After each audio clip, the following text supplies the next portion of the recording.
to Why Not Be Inspired by Nicole. I'm your host, Edward, Mr. Why Not Drake II. And I'm Nicole Rogers, aka Inspired by Nicole. And we would like to welcome you back for more motivation, inspiration, encouragement, and just personal testimonies on people who overcame obstacles to help bring their dreams to fruition. Last week, we touched on the very important subject of never giving up, and we shared our own personal failures and experiences of having overcome obstacles and to get to the point we're at.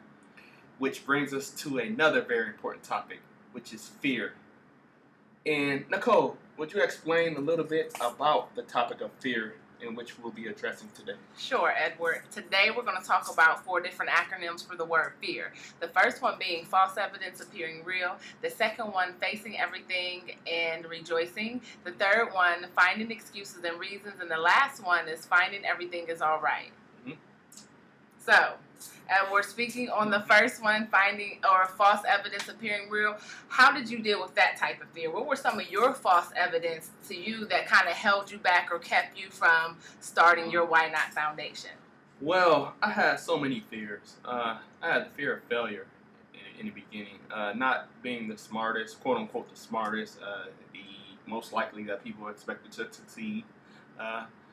And just my business, my organization was started literally in a hospital room or a hospital dialysis clinic.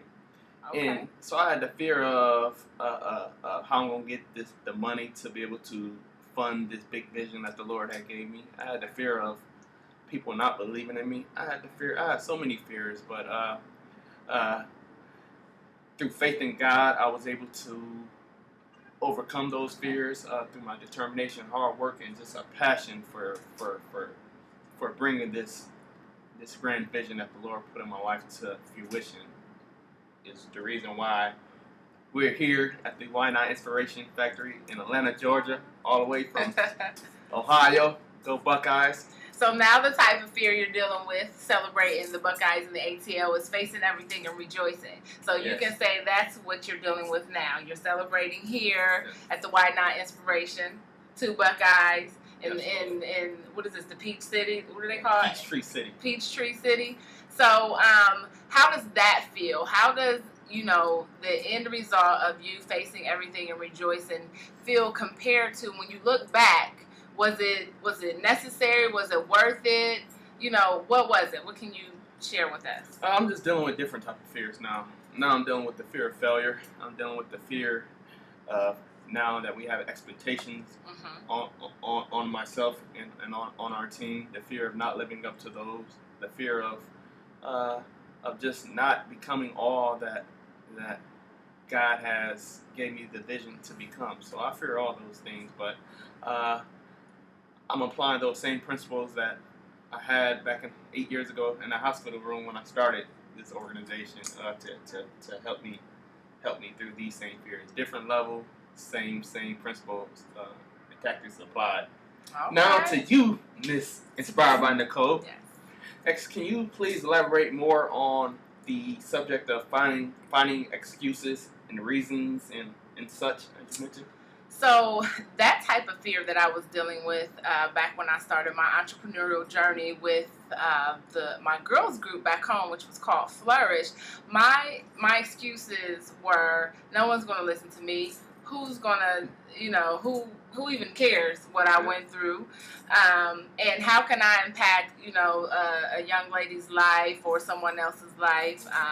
So those were my reasons that it started so slowly. I had wrote stuff down and things that I wanted to do, and it was just like, who cares was what I was thinking that other people thought, and I thought, how was I going to get it off the ground? I don't know anybody, so I'm just, whatever. Yeah. So, but I've learned now that your answer is always no if you don't ask. Absolutely. So, yeah. Which leads me to my next point that I want to hear from you. What are some principles or tactics that you can share with the world on the steps you took to overcoming fears? So again, I said this last week. I talked about taking small steps. Small steps is better than no steps. It could be making a phone call. It could be just reaching out to anybody that's in. If it's something that you want to do, find somebody that's doing the same thing. It's small steps and overcoming that fear. Find support groups. Meetup.com is a great group website. You can get on there and find different things that you like to do, in your area. But it's all about small steps, and just get out there, put yourself out there. And I feel like I'm fearless in everything, because my passion is stronger than my failure and and me thinking that I'm going to fail, because I'm not going to fail. Just there's many different ways that just didn't work, and that's how I look at it. So, well, thank you for sharing all that great knowledge, and I'm sure the viewers, they appreciate it as well. And thank you all again for tuning in to hear us share a little bit of our experience. I would just like to leave you all with, you never fail till you quit, so as long as you don't quit, you won't fail.